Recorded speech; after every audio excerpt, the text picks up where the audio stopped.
A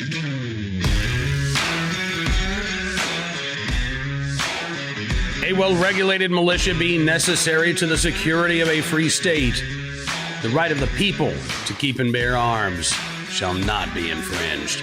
Welcome to another edition of Bearing Arms, Cam and Company. My name is Cam Edwards. I am glad that you've joined us on the program today. Coming up in a matter of moments, I'm going to talk with Chris Cheng, competitive shooter, top shot champion, Second Amendment advocate. We're going to talk about the rise in violence against Asian Americans in this country. Not only the shooting in Georgia this week that left 8 people dead, 6 of them Asian Americans. Again, authorities say they don't know that race was a motivating factor in that shooting as much as the employment and the location, the establishments there. But it is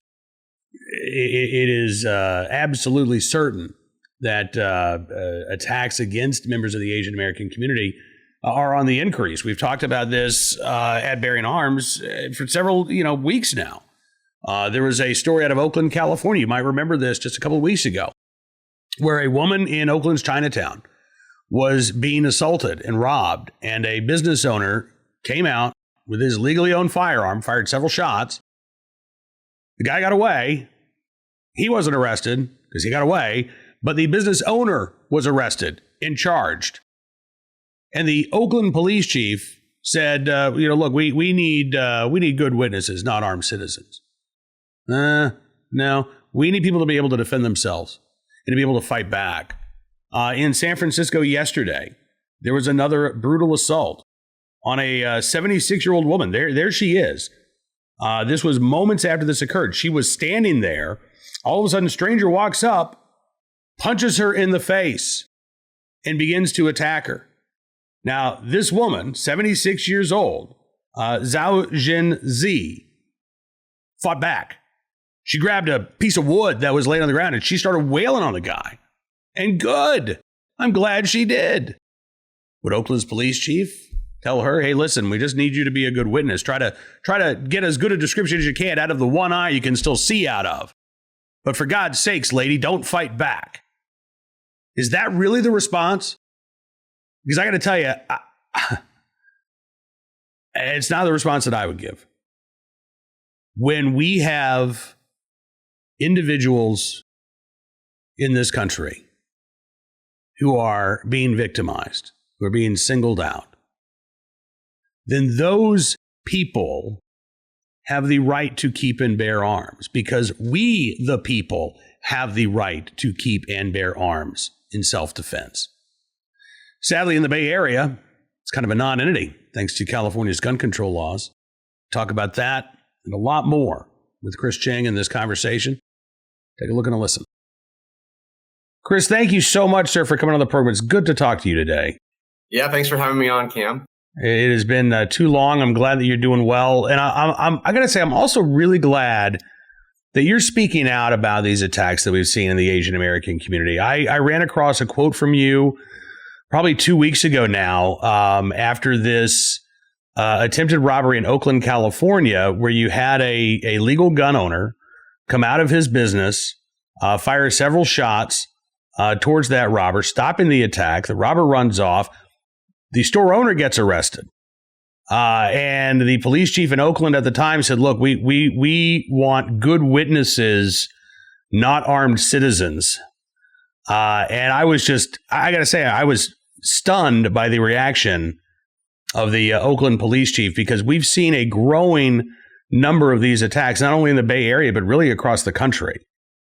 Yeah, it is. It's a scary time for Asian Americans. And this is, on some level, this violence against the Asian community has happened, right, for decades. But, something that I want to share to your viewers about the Asian American culture is it's typically one of silence. And, when something bad happens to you, I've had racist things said to me, throughout my life. And the general approach is to be quiet about it, right? That there's strength in our silence. And it's something that I want to challenge, right? Because I don't think there's strength in anybody's silence. right? Regardless of what your ethnic background is or what your gender is, et cetera, et cetera. You have to speak out about injustices, and you have to speak out about the issues that are affecting you and your communities, or else nobody's going to know. And for the Oakland police chief to basically say, don't defend yourself, be a good witness, and watch crime happen to you and to your fellow citizens is irresponsible. And it's the wrong message that our government officials should be sending to people. The message should be defend yourself, right? It should be stay out of areas that you know to be dangerous. But I think in this day of age, everywhere is dangerous. In San Francisco, where I live, and in Oakland, right, you can literally, as an Asian American, be walking around the block, which what happened to an 84-year-old Thai American a few weeks ago. He was walking around the block in a suburban neighborhood, and he was blindsided and knocked to the ground by some younger guy. And the elderly guy, he died of his injuries. And when you've got the San Francisco district attorney, Chesa Boudin, who's basically saying that the bad guy had a temper tantrum as a way to somehow justify a homicide, it's crazy, right? That we cannot rely on law enforcement to protect us, nor to prosecute criminals when they actually catch them. And so it all comes back to this concept of we are our own first responder. We're responsible for our own self-defense, and whether that's with a firearm or some other weapon, or just literally our hands and our fists and our feet, right? It's a responsibility that I think more Asian Americans are waking up to that responsibility, and that's a message that I need to speak up on and support those Americans who decide to speak up and defend themselves. Absolutely. I mean, look, we saw a very stark reminder of this in San Francisco just on Wednesday. A 76-year-old woman, Zhao Jinzi, was attacked on the street. She was just standing there, and a guy walks up and punches her in the face and begins to attack her. She picks up a stick. She picks up, a block of wood and just starts wailing on this guy. Thank God she fought back. She said that she still can't see out of her left eye. Her grandson said that she's extremely terrified. She's terrified to step out of the retirement home where she lives. Apparently, this guy went on to attack an 83-year-old man. This is a 39-year-old who's been arrested. He's being investigated for both of these attacks. But, again, I'm glad that she was able to fight back. I'm glad that she had the wherewithal to stand her ground and defend herself.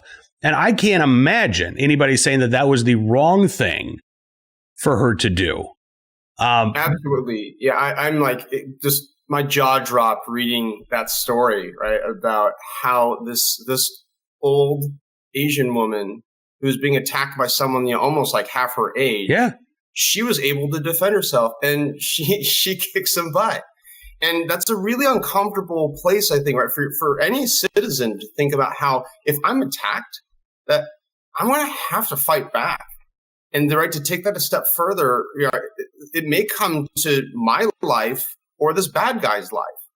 And for law-abiding citizens, I hope that the choice is simple and it's easy. I'm going to side with the good person and the law-abiding citizen every single time. And if the bad guy happens to get killed or severely injured, whether it's from a wood board or a firearm, that's life, right? That's life, right? We have to pick and choose literally winners and losers. And I will always, always support the law-abiding citizen who is simply defending themselves from a criminal attack. So I've got to ask, I don't know if you've seen this or not, but Amnesty International put out a press release yesterday in response to these shootings in Georgia. And the headline of this press release, Georgia shooting, yet another cry for U.S. government action to end gun violence, confront misogyny, and denounce anti-Asian American Pacific Islander hate. And I want to read the last couple of paragraphs here. This is a quote from, let me make sure I get the name correctly here. This was a quote from Minjin Tholen, who's the Chief Inclusion and Strategic Innovation Officer at Amnesty International USA. And she said, quote, "We demand that elected officials forcefully denounce violence against women and hate crimes against Asian American Pacific Islander people, and that the perpetrator of the shootings will be held accountable.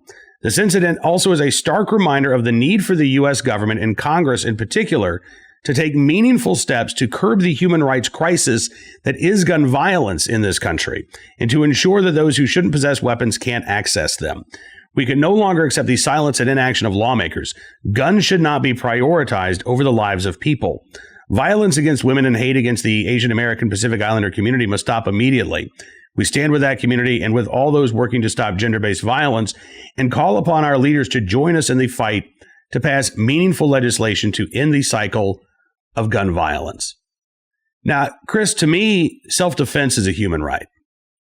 To Amnesty International, gun control is a human right. And the absence of gun control, they say, is a violation of human rights. So they see the answer to the attack in Georgia or to the attacks that we're seeing in, New York and San Francisco and the Bay Area. They see the answer as putting more gun control laws on the books. What is your response to that?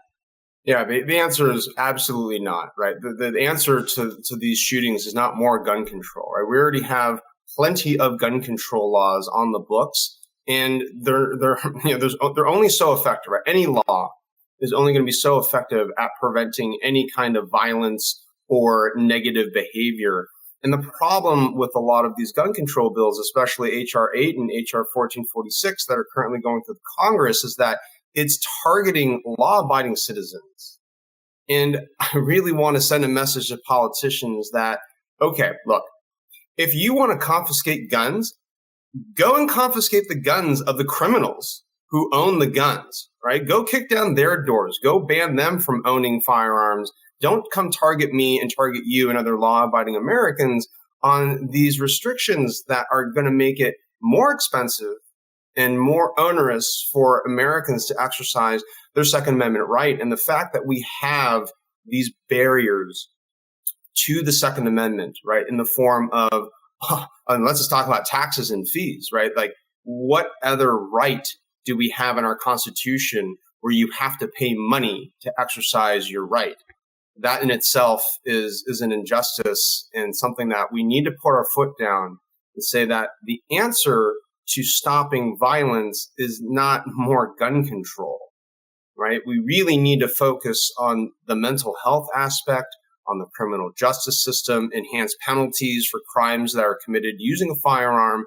And then we need to focus on how do we stop individuals from committing criminal acts. And there's a lot of reasons, right? Sort of what's the root cause of violence? There are many, but the root cause of violence is not firearms, right?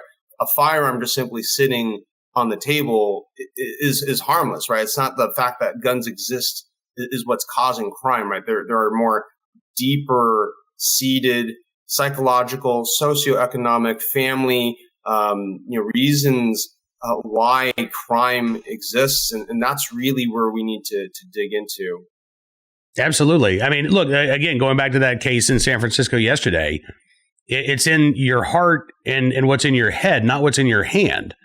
There was no gun involved in that attack of that 76-year-old woman yesterday. But I don't think anybody would say, well, that's okay then, because a gun wasn't used because she was punched in the face. That's all right. I mean, maybe Chesa Boudin would say that, but, most of us would not. And that goes back to, something that you just talked about, the criminal justice system, which particularly in California right now, both the gun control laws and the criminal justice system, I think, have put the law-abiding legal citizen at a disadvantage. I mean, if you live in San Francisco, you can't get a concealed carry license. If you live in Alameda County, you can't get a concealed carry license. In Santa Clara, maybe you can, but you probably got to bribe somebody with the sheriff's department first. Good people are being put at risk because of these government policies. It is absolutely deplorable. And, when Chesa Boudin was running for district attorney a few months ago, he explicitly ran on a campaign of not prosecuting quality of life issues. which are defined as as drug dealing, breaking and entering, smash and grab. I mean, I don't know how San Francisco, how we elected this district attorney who explicitly said, I'm not going to prosecute a huge swath of quality of life crimes that are that these crimes are making living in San Francisco not just miserable. It's miserable for everybody, where you have homeless people who can't help themselves and they're living on the streets and they're defecating and urinating everywhere. You've got drug dealers who are freely peddling drugs, and you've got users who are discarding syringes and other drug paraphernalia literally on the doorsteps of residents, mine included. And the fact that the city is just either turning a blind eye or they're throwing their hands up in the air saying, we can't do anything about this, has just been immensely frustrating. And, to your point about the criminal justice system, how can we, quote unquote, trust the government if they're not going to arrest and if they're not going to prosecute, those who commit these crimes? It's a frightening time, both for Asian Americans and honestly just for Americans in general. And so it's something that I want to speak up on and educate and bring a light to just the craziness that's happening. And ultimately, we need to elect officials that are going to prosecute, that are going to support our Second Amendment rights, and that are actually going to police our communities and look out for us. I mean, you and I have known each other for years, and you've never been shy about speaking your mind on Second Amendment issues. But am I imagining things that you've been a little more forceful as of late? I mean, has watching what has been happening to the Asian American community, has that made you make a conscious decision to be more vocal and to speak up more about what you see going on and what you want to see happen? Yeah, absolutely. The violence that's been coming upon the Asian American community over the past year, it's really struck a nerve with me. And, I typically, at least I like to think of myself as pretty level-headed, and I don't let my emotions, drive my intellectual and objective decision-making. And that's still very much the case. But, this is a different time for me and for Asian Americans where I feel targeted. And there's nothing I can do to change my ethnicity, right? There's no hiding the fact that I'm Asian. And I also have family, extended family in San Francisco who are old. They're in their 70s, 80s, and 90s. They're just taking walks around the block. They're they're walking to the grocery store. And the thought that my immediate family is under threat is frightening. And Asian Americans, we for too long have just sat on our hands and kept our mouths shut, thinking that if we just put our heads down, that this problem will eventually go away.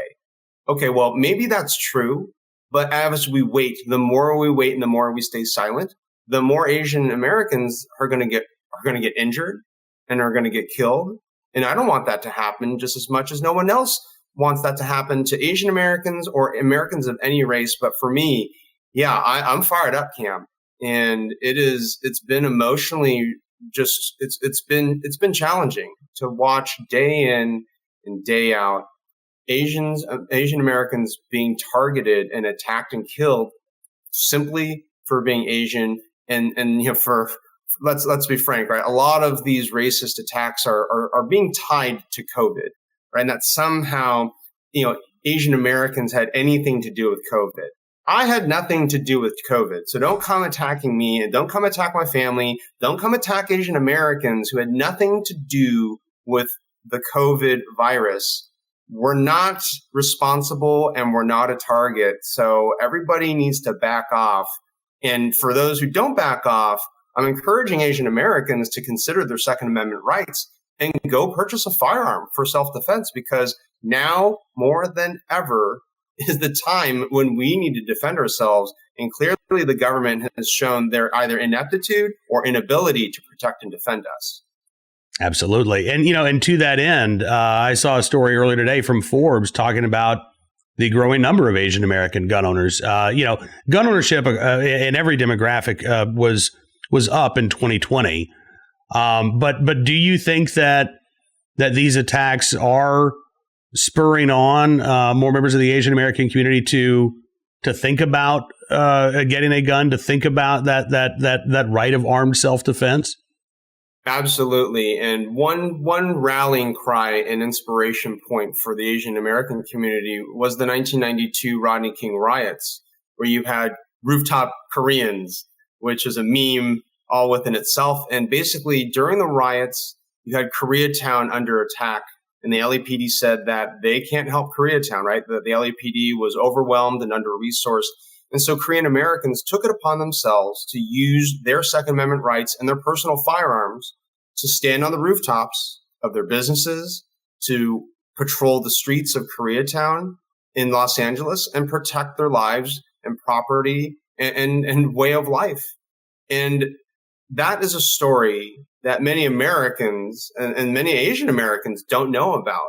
But the more we talk about the rooftop Korean story and that rooftop Korean mentality, right? It's a mindset, it's an attitude, it's a philosophy, it's a set of values to say, I am responsible for my self-protection and personal protection and self-defense, and that I have the Second Amendment right to own a firearm, to defend myself, to protect my family, to protect my community.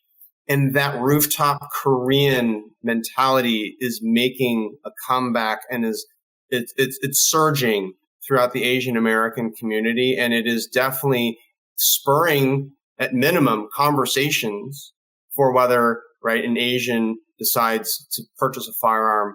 And then, of course, many Asian Americans are taking that step of going to the gun store and purchasing their very first firearm. And I applaud that. It is, and here's why. A lot of Asian American families are either neutral or sometimes anti-gun, right? And Mm-hmm. For an Asian American family member to say, hey, family, I'm going to go purchase a firearm, that's not an easy family cultural thing to overcome. And I know a number of Asian Americans who are closeted gun owners within their family, right? They have not told their family, right? They felt so strongly, right, about purchasing a firearm and the need to defend themselves that they're willing to hide this fact from the ones from the people that they love most, that are most close to them. And they are afraid to say, hey, Asian family members, I own a gun. And so I applaud that, right, for those Asian Americans who are facing that kind of fear and potential retaliation from your own family members. And look, right, at the end of the day, again, right, we're responsible on an individual level for our safety and our self-defense. And I mean, for our family members who may disagree with gun ownership, look, the bottom line is we're doing it for them too, right? We own firearms to protect them, right? To protect our family. And we can agree to disagree as a family, but ultimately, I think it's better to have a gun and not need it versus not need it and not have it, but need it. So it's been inspiring yet also challenging, right, for Asian Americans, especially those who are buying their first firearm. But again, I fully support and applaud those who decide to take that step. Well, listen, Chris, again, I cannot thank you enough for coming on the show today. Thank you for using your voice and your platform for speaking out. We're going to continue to do so here at Bearing Arms Cam & Company as well. And, you're welcome back anytime, man. Thank you, Cam. I appreciate it. And I'd love to be back as the story develops. And we need I want to continue speaking out on on behalf of the Asian American community and also the Second Amendment community, and make sure that all Americans are aware of the crime out there and what we can do about it. So thanks again for having me on, and talk to you later. Cannot thank Chris enough for joining us on the program. I'm really, really glad that he was able to lend his insight and his thoughts to the program today. And I hope that we get a chance to have him back on again very soon. All right, let's turn our attention right now to our armed citizen story, our good deed of the day. Our recidivist report, we'll start there. Check out this headline. Men arrested 3 times in same day, including twice by the same trooper. Yeah. I don't even know what to say. This is amazing. WHDH in Boston, Massachusetts with the story. But this is actually from New York State. 29-year-old Robert Riddick of Marlborough, New York, arrested 3 times in a 24-hour period. Actually, less than 24 hours. Back on March the 7th, according to the New York State Police. Raddick was driving a Jeep Cherokee when he was first arrested shortly after 8 o'clock in the morning, after a trooper stopped him for a vehicle and traffic law violation. He was driving with a suspended license, and the officer found him to be in possession of cocaine. And they let him go. 6 hours later, Raddick driving a Honda Civic when he was again stopped for a vehicle and traffic law violation. The same trooper, quote, immediately recognized Raddick from earlier and found him this time to be in possession of cocaine and heroin, and still driving on a suspended license. Man, they let him go again. About 3.5 hours later, 4 hours later, 5:45 in the afternoon, different trooper stopped Raddick's Jeep Cherokee. Now he's back in the Jeep Cherokee.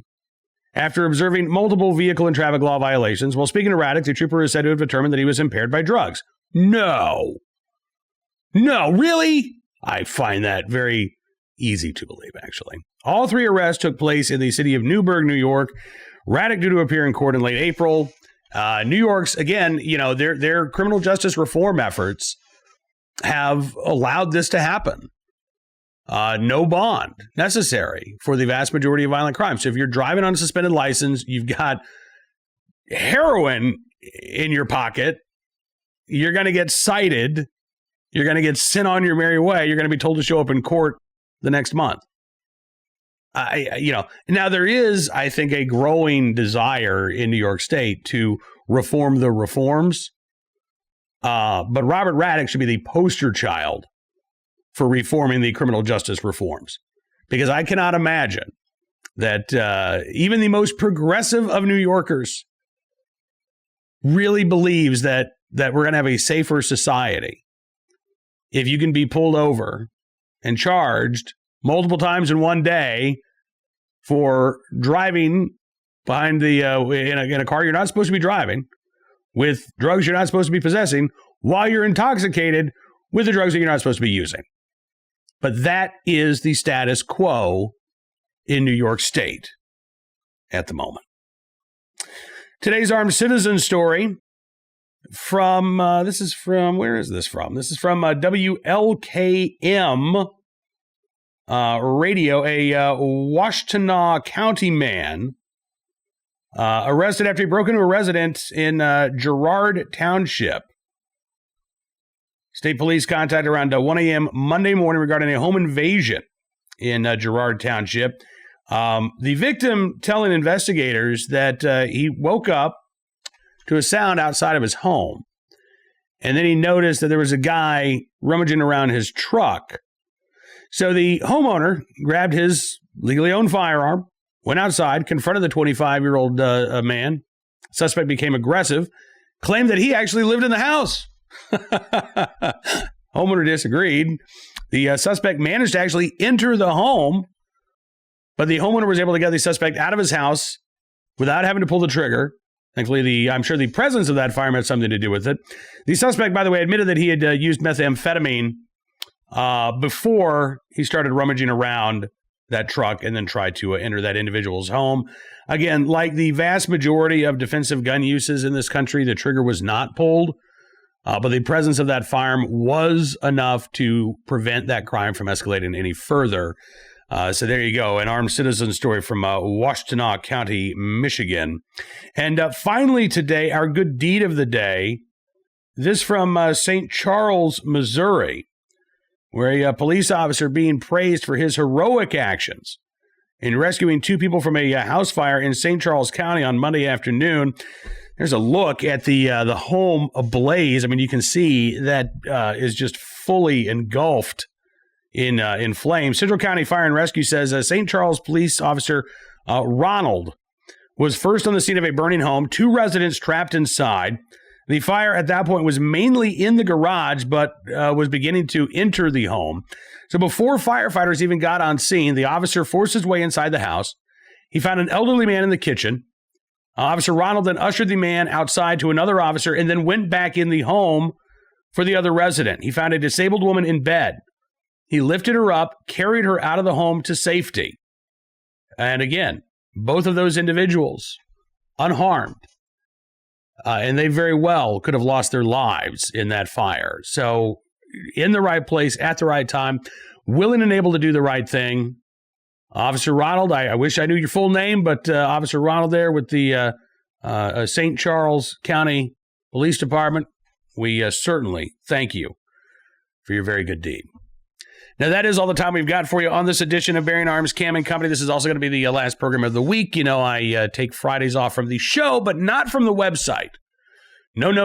We are going to have all kinds of content for you at bearingarms.com Friday, Saturday, and Sunday as well. So make sure you check out the website throughout the weekend. We will be back with more Bearing Arms Cam and Company on Monday. Until then, why don't you catch up on some older shows? You know, you can subscribe to Bearing Arms Cam and Company on YouTube. Just subscribe to Town Hall Media. Rumble.com, Bearing Arms Cam and Company. Spotify, SoundCloud, Stitcher, Amazon Podcasts, Apple Podcasts, Apple Podcasts, townhall.com's media page. We can get you hooked up with a podcast there as well. Lots of ways for you to find the show. We certainly do thank you for your support. I will be also on Mark Walters' Armed America Radio this afternoon. You can make sure to check out the replay over the weekend if you missed the live interview with Mark. Have a great weekend. Until we talk again, be well, be safe, be free.